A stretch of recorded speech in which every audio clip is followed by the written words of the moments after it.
1. Ayub menyatakan secara keliru di dalam Ayub 1 ayat 21 bahwa Tuhanlah yang memberi dan Tuhanlah yang mengambil, padahal iblislah yang mengambil segala milik Ayub, kendati atas izin Tuhan. 2. Naomi di dalam Rut 1 ayat 20-21 secara keliru menyatakan bahwa Yang Maha Kuasa telah melakukan banyak yang pahit atas dirinya. Juga Naomi menganggap Tuhan naik saksi menentang dirinya, dan sebagainya. Yang benar, iblis mendakwa di hadapan Tuhan, Wahyu 12 ayat 10, karena telah dilemparkan ke bawah pendakwa saudara-saudara kita.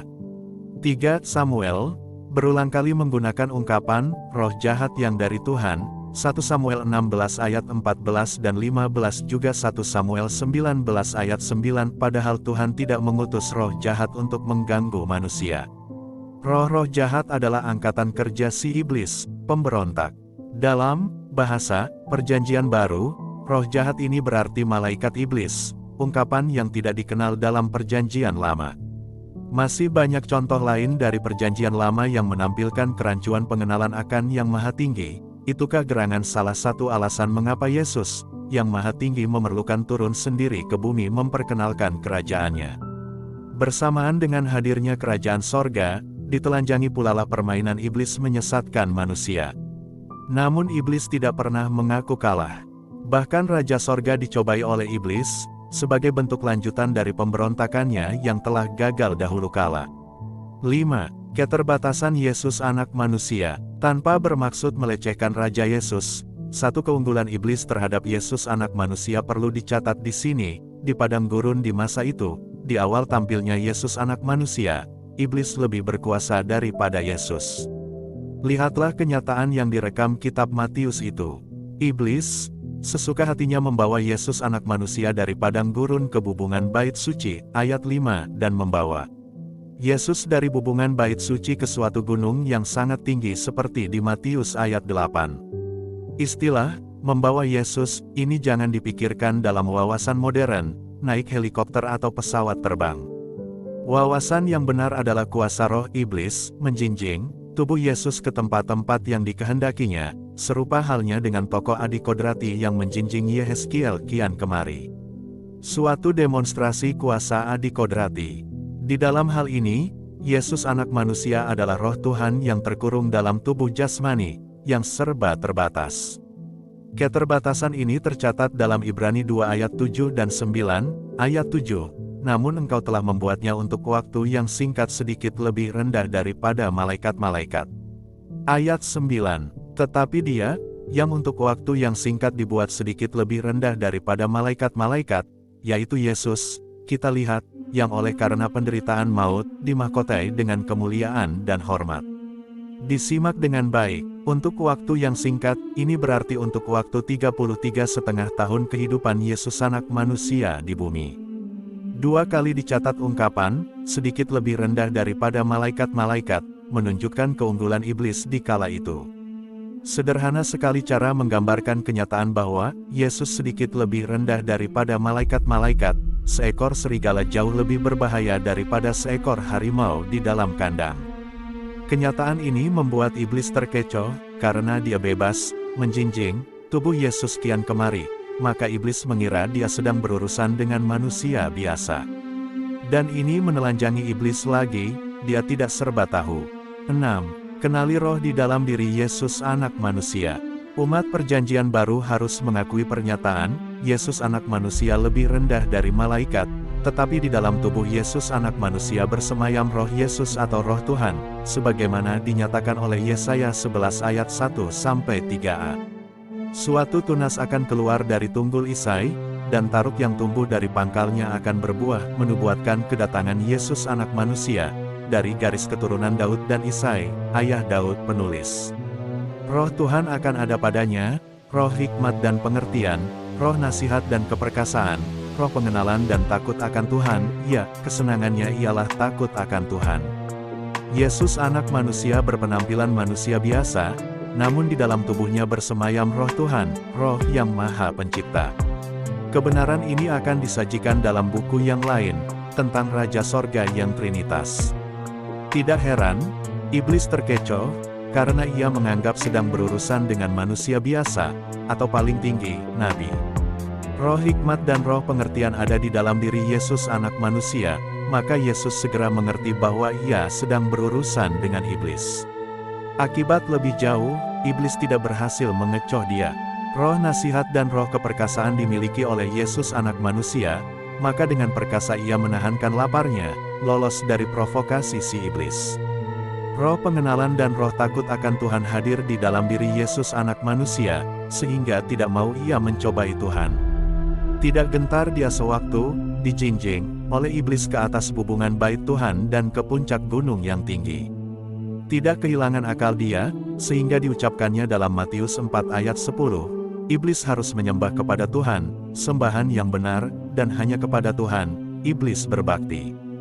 Dengan roh nasihatnya, sesungguhnya Yesus anak manusia sedang menasihati semua umat perjanjian baru, bahwa hanya kepada Tuhan yang benar, yakni Yesus Kristus, semua umat harus berbakti, bukan kepada ilah-ilah asing, bukan pula kepada mammon atau apapun semarak dunia ini. Demikianlah, roh Tuhan di dalam diri Yesuslah yang telah membuat Yesus berkemenangan terhadap iblis.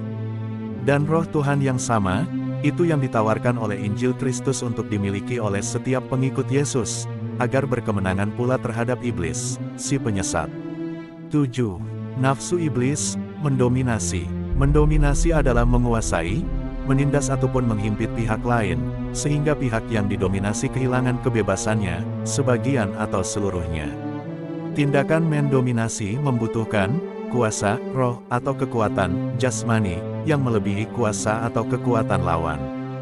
Dan suatu penguasaan menjadi sempurna jika pihak lawan dengan sukarela menghambakan diri kepada pihak penguasa. Dalam peristiwa yang dicatat dalam Matius 4 ayat 1-11, iblis sudah mendominasi jasmani Yesus anak manusia. Tubuh Yesus dibawa ke sana ke sini oleh iblis, namun iblis tidak puas, ingin mendominasi rohnya juga. Target iblis adalah mendominasi Yesus bukan dari hasil penindasan, melainkan dominasi yang sempurna jika Yesus dengan sukarela menaklukkan diri kepada iblis. Sebagian besar manusia sudah ketularan nafsu iblis sedemikian, sehingga ingin mendominasi pihak lain, dengan beragam cara. Jika tidak mampu mendominasi secara sempurna, inilah keterbatasan manusia, ya dominasi dalam salah satu atau beberapa aspek cukup memuaskan juga. Nah, melalui penularan yang caranya misterius, tanpa sadar, yang bersangkutan sudah mewarisi sifat atau nafsu iblisi, jadilah mereka anak iblis. Semoga para pemirsa menghindarkan diri dari pewarisan nafsu sedemikian. Yesus anak manusia menjadi teladan kita dalam hal ini. Dia bahkan rela didominasi sementara oleh iblis, demi untuk mencapai maksud-maksudnya yang luhur. 8. Teknik iblis, teror, provokasi, intimidasi, manipulasi. Untuk memuaskan nafsu mendominasinya, iblis mengembangkan teknik khusus. Ini mirip dengan perilaku dalam dunia olahraga. Teknik-teknik bertanding dikembangkan demi memenangkan pertandingan. Penyampaian yang singkat ini menelanjangi 4 teknik iblis yang diterapkannya dalam upaya menaklukkan Yesus anak manusia. 1.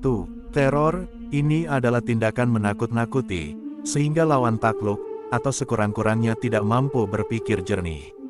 Dengan menjinjing tubuh Yesus kian kemari, iblis berusaha menteror Yesus anak manusia.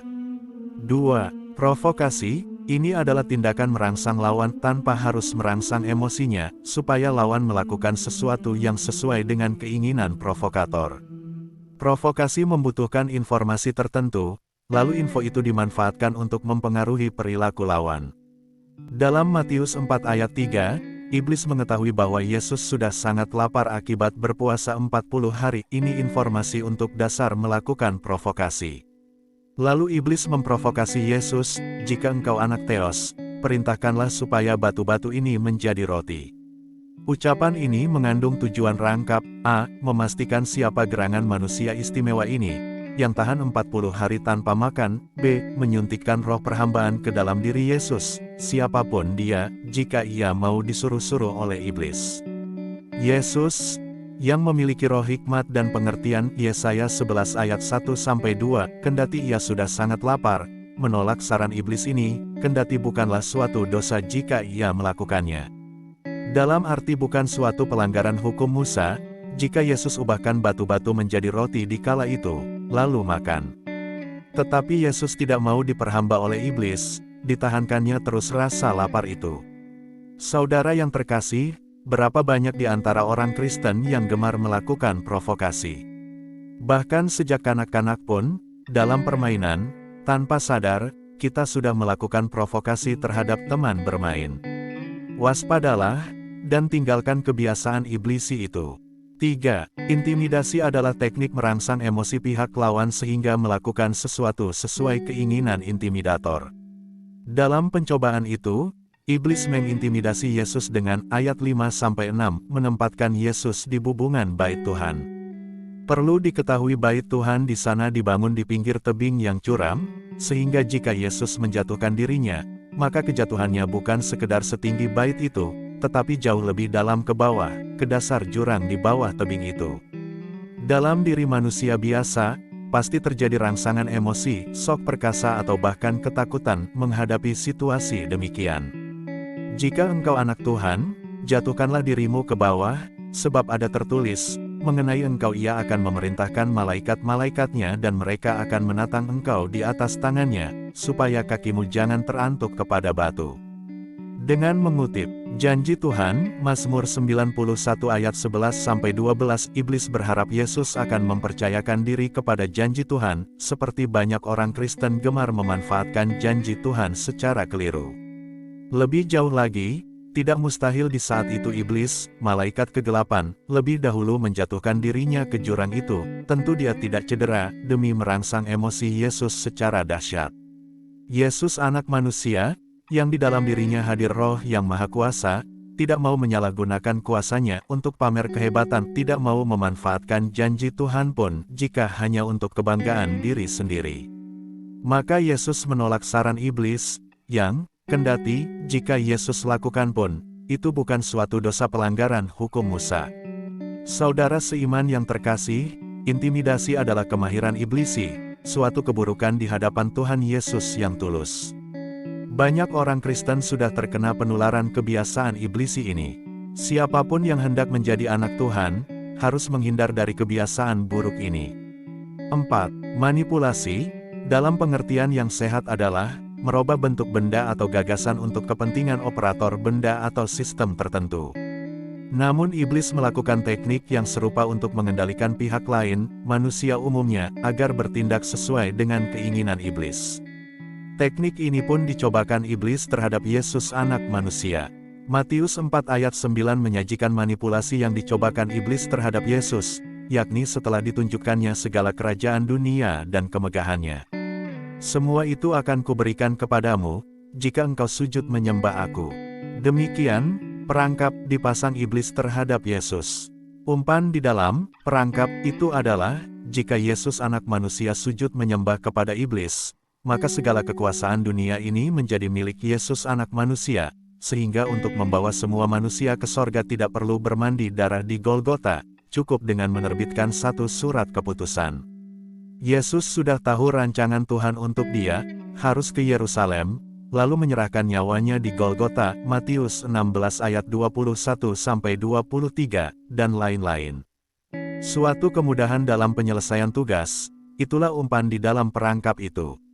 Namun, bila terjadi Yesus sungguh menyembah iblis, maka tanggapan iblis akan menjadi, "Nah, kamu sekarang adalah hamba-Ku, maka taatilah perintahku, sesatkanlah seluruh umat manusia."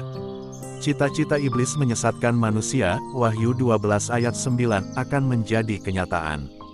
Sungguh manipulasi yang sangat licik. Saudara seiman yang terkasih, teknik manipulasi banyak juga berkembang di tengah masyarakat Kristiani, bahkan di tengah gereja-gereja Kristen pun. Umat dimanipulasi dengan dalih, demi kepentingan pelayanan, atau demi melayani Tuhan, padahal sesungguhnya untuk keuntungan pejabat gereja atau kepentingan sistem gereja, bukan kepentingan kerajaan Tuhan. Semoga kebusukan demikian tidak terjadi di gereja Anda. Saudara yang budiman, perlu disadari, manipulasi informasi, ditambah dengan sedikit kuasa roh, akan menghasilkan sihir. Sesungguhnya sihir atau hipnotisme bertujuan memperhamba pihak lain, yakni orang yang menaklukkan diri kepada kehendak si penyihir. Dengan memerintahkan melakukan beberapa hal yang sepele, sehingga tidak mungkin ditolak oleh calon korban, maka roh perhambaan mulai memasuki si korban, dan pada tahapan selanjutnya dia taat saja melakukan hal-hal yang merugikan diri sendiri, sebab akal sehatnya sudah dikungkungi oleh roh perhambaan itu. Bukankah demikian cara terjadinya sekian banyak penipuan yang terjadi di tengah masyarakat? Bahkan orang-orang Kristen dapat menjadi korban penipuan sihir, jika mereka mengidap roh perhambaan, mungkin dari peristiwa-peristiwa di masa lalu. Waspadalah, saudara seiman yang saya kasihi, pengajaran yang terkandung dalam Matius 4 ayat 1-11 sangat banyak sisi-sisinya. Belum semuanya diuraikan di dalam sajian singkat ini. Pada penyampaian yang lain masih akan dipaparkan, demi kemajuan rohani pengikut Yesus yang sungguh. 9. Kelemahan manusia. Jika saja yang dihadapi iblis di padang gurun itu adalah manusia biasa, pastilah ia berhasil. Sebab semua manusia, kecuali Yesus anak manusia, sudah mati rohani, sejak kelahiran masing-masing. Roh yang mati, itu yang diwarisi manusia sejak Adam dan Hawa mati rohani, setelah pembangkangan mereka terhadap Tuhan, di Taman Eden. Mati rohani berarti tidak memiliki kuasa dan kemampuan rohani lagi. Berarti pula manusia tidak memiliki daya cipta atau daya kreasi. Kalaupun nampaknya manusia mampu berkreasi, mencipta lagu, melukis indah, dan sebagainya, itu hanya hasil ilham dari alam roh, yang dikuasai oleh Tuhan dan sebagian oleh iblis. Tuhan dapat menggerakkan atau mengilhamkan hamba-hamba Tuhan untuk berkreasi dan bertindak sesuai keinginan Tuhan. Iblis pun mampu menggerakkan hamba-hamba iblis, melalui ilham, untuk berkreasi dan bertindak sesuai keinginan iblis. Itu adalah fakta dari alam roh yang diajarkan oleh Kitab Perjanjian Baru. Sesungguhnya kebanyakan perilaku manusia digerakkan oleh kuasa-kuasa alam roh itu, oleh kuasa iblis atau oleh kuasa Yesus, sehingga dalil-dalil berikut ini merupakan kebenaran rohani pula. Anda mendominasi seseorang, berarti Anda sedang didominasi iblis. Anda memprovokasi seseorang, berarti Anda sedang diprovokasi oleh iblis. Anda mengintimidasi, berarti Anda sedang diintimidasi iblis. Anda memanipulasi, berarti Anda sedang dimanipulasi iblis. Jadi, saudara seiman yang terkasih, tanggalkanlah sifat-sifat iblisi itu, sebaliknya warisilah sifat-sifat Yesus, agar tegas Anda menjadi anak Tuhan, terpujilah Yesus Kristus. 10. Waspadai bentuk dosa warga kerajaan sorga. Saudara seiman yang dikasihi oleh Yesus Kristus, kenyataan bahwa peristiwa pencobaan di padang gurun dicatat pada bagian awal sekali dari Kitab Perjanjian Baru menunjukkan betapa pentingnya hal itu direnungkan, ditelaah dan pengajaran yang terkandung di dalamnya diserap. Matius 4 ayat 1-11 mengajar kita tentang iblis, waspada terhadap iblis, sebab ia selalu berusaha menyesatkan manusia. Namun ada pengajaran lain yang tidak gamblang terlihat. Hidup benar pengikut Yesus bukan sekedar mematuhi hukum Taurat. Banyak orang Kristen mengira bahwa hidupnya sudah benar, jika ia tidak melanggar hukum Taurat atau 10 hukum Tuhan. Sehingga mereka menganggap boleh saja bertindak, ini, dan itu, sepanjang tidak melanggar hukum Taurat. Ini kekeliruan fatal bagi pengikut Yesus. Perhatikanlah, bahwa Yesus tidak mau merubah batu menjadi roti, kendati keadaannya membenarkan hal itu. Kendati ia berkuasa melakukannya, kendati ia dalam keadaan lapar yang dahsyat, kendati jika dilakukannya ia tidak melanggar hukum Taurat. Apa yang sesungguhnya mendasari sikap Yesus ini? Yesus anak manusia tidak mau melayani si iblis. Tidak mau disuruh-suruh. 3 kali iblis mencoba menyuruh Yesus melakukan kehendaknya, semua dibangkangi oleh Yesus anak manusia. Sebaliknya Yesus nyatakan dalam ayat 10. Hanya kepada Tuhan engkau berbakti. Kalimat singkat di atas menjadi pedoman utama bagi warga kerajaannya. Yesus, diterjemahkan ke dalam wawasan kerajaan sorga, warga kerajaan sorga atau pengikut Yesus jangan menaklukkan diri kepada kehendak pihak lain selain kepada kehendak Raja Sorga. Sebaliknya, setiap warga kerajaan sorga harus menyadari bahwa iblis, pemberontak, adalah lawan yang harus dinyakannya dari waktu ke waktu, seperti dicontohkan oleh Yesus dalam sergahannya, nyahlah iblis. Kalimat ini singkat, tetapi mengandung berbagai hal penting. 1. Membatalkan sikap, menaklukkan diri, yang ditampilkan oleh Yesus, ketika ia mengizinkan iblis membawanya kian kemari. 2. Menghapuskan bahan dakwaan, Yesus mempercayakan diri kepada iblis, ketika tubuh Yesus anak manusia, dijinjing, iblis kian kemari. 3. Menyangkali, jasa iblis yang telah memberi, transportasi cuma-cuma, kepada Yesus sewaktu mereka berdua melakukan perjalanan. 4. Memanfaatkan otoritas yang dimiliki Yesus anak manusia, mengenyahkan iblis. Satu kalimat singkat, punahlah upaya iblis yang mencoba menaklukkan Yesus. Yesus anak manusia, yang di dalam dirinya bersemayam roh Tuhan, sudah melakukan keempat hal di atas. Maka, setiap orang yang di dalam dirinya bersemayam roh Tuhan, sewajarnya membatalkan segala jamahan iblis di masa lalunya. Sebab, roh Tuhan yang ada di dalam diri orang-orang yang sudah mengundang roh Yesus masuk ke dalam hatinya lebih luhur dari segala roh yang ada di dalam dunia ini. 1 Yohanes 4 ayat 4. Maka setiap orang yang mengaku pengikut Yesus tidak perlu takutkan apapun juga di bumi ini, karena otoritas yang dimilikinya harus ditaati oleh iblis. Lihatlah apa yang terjadi dalam Matius 4 ayat 11, lihatlah, malaikat-malaikat datang melayani Yesus. Kehadiran malaikat sorga berperan antara lain untuk memastikan bahwa iblis mematuhi perintah Yesus anak manusia dan setiap orang yang percaya. Sebab iblis, dengan kelicikannya, mau saja bersembunyi, tidak pergi dari urusan itu, sebab iblis, yang tidak kasat mata, mengetahui bahwa manusia tidak dapat melihat dia.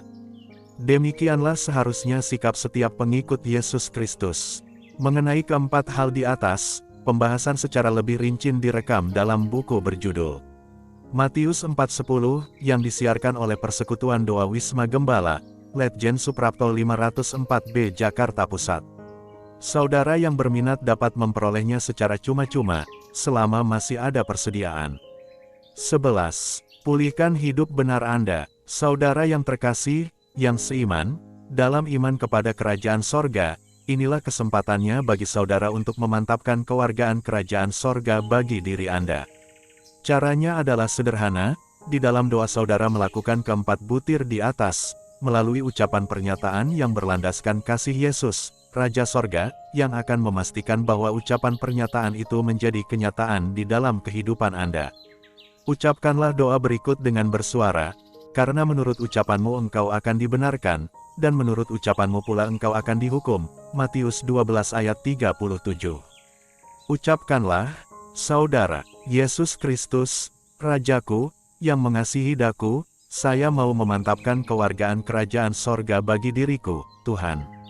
Maka bersama ini saya menyatakan membatalkan setiap peristiwa penaklukan diriku, kepada pemerintahan iblis di masa laluku, yang diatur oleh leluhurku, maupun yang saya lakukan sendiri. Bentuk penaklukan diriku melalui penyerahan lisan, melalui upacara animistis ataupun perjanjian dengan sesembahan asing, semuanya saya nyatakan batal, tidak berlaku lagi. Jika pernah aku menyerahkan diriku kepada perlindungan, atau pengendalian si iblis, itu pun aku hapuskan, tidak berlaku lagi, sebab saya menyerahkan diri saya kepada Raja Yesus, kepada perlindungan Yesus Kristus, Raja Sorga. Segala macam jasa iblis di masa laluku, yang kuperoleh secara sengaja ataupun tidak, bersama ini saya nyatakan batal, tidak sah itu, karena semua berkat yang saya terima sesungguhnya berasal dari Yesus Kristus, Rajaku. Si iblis hanyalah penyalur berkat sekaligus manipulator, dia menampilkan diri seolah-olah iblislah sumber berkat. Sekarang, dengan memanfaatkan otoritas yang Raja Yesus berikan kepada setiap orang yang percaya kepadanya, aku nyatakan, iblis, Lucifer, enyahlah dari kehidupanku, enyah kamu bersama malaikat-malaikat iblismu, apapun bentuk kalian, kalian tidak punya hak lagi untuk mengendalikan kehidupanku. Saya mau sepenuhnya berada di bawah pemerintahannya Raja Yesus, maka saya mengundang agar Roh Kudus, Roh Yesus sendiri yang bersemayam di dalam diriku, memerintah diriku dari kedalaman hatiku, sehingga saya dapat hidup secara memuliakan Yesus Kristus, Rajaku, Juru Selamatku yang agung, amin. Saudara seiman yang terkasih, sebagai pesan penutup penyampaian ini perlu saya sampaikan bahwa penguasaan iblis atas diri saudara-saudara yang sudah berdoa tadi mulai terkikis, sejak saat ini. Penguasaan itu punah dengan tuntas jika saudara menekuni memeriksa segala macam peristiwa di masa lalu, di mana terjadi perjanjian dengan iblis, penaklukan diri kepada iblis atau hamba-hambanya seperti dukun, paranormal, orang sakti, dan sebagainya, juga penyerahan diri kepada iblis atau hamba-hambanya serta peristiwa di mana saudara menerima jasa dari iblis atau hamba-hamba iblis semisal pengobatan, kesaktian, peramalan masa depan, pembelaan, termasuk ilmu bela diri, dan sebagainya. Sangat dianjurkan agar saudara membuat daftar yang teliti tentang keempat macam hal di atas, lalu berdoa menghapuskan jamahan iblis itu dengan urutan. A. Menyangkali perjanjian atau penaklukan diri atau penyerahan diri atau jasa iblis yang telah diterima. B. Bermohon agar darah Yesus suci membersihkan diri saudara dari kecemaran akibat jamahan iblis itu dan Roh Kudus mengambil alih penguasaan pribadi Anda di dalam aspek yang bersangkutan. C. Dengan kuasa Yesus, Anda mengenyahkan setiap malaikat iblis yang telah menjamah saudara di masa lalu. D. Dengan kuasa Yesus, memusnahkan roh-roh najis yang sempat merasuk, agar tidak lagi dirangsang oleh roh-roh najis itu mengulangi peristiwa di masa lalu itu. Jika Anda mengalami kesulitan melakukannya, carilah pertolongan hamba-hamba Tuhan yang berkompeten, yakni mereka yang mengaku dirinya kaum Injili, mereka yang bebas dari sekte atau denominasi, yakni mereka yang sudah terbukti memiliki dan menerapkan otoritas Raja Sorga di dalam kehidupan mereka. Sungguh, kehidupan saudara akan diubahkan setelah pemberesan hal-hal tadi, dan Anda akan menikmati kehidupan di dalam damai sejahtera yang dari Yesus Kristus, suatu kehidupan yang memuliakan Yesus Raja Sorga, Juru Selamat kita sekalian. Demikianlah penyampaian dari serial Inilah Injil Kerajaan Surga serial 3 ini, dan kita akan melanjutkan ke Inilah Injil Kerajaan Surga serial 4. Tuhan Yesus Kristus, Raja Surga memberkati saudara.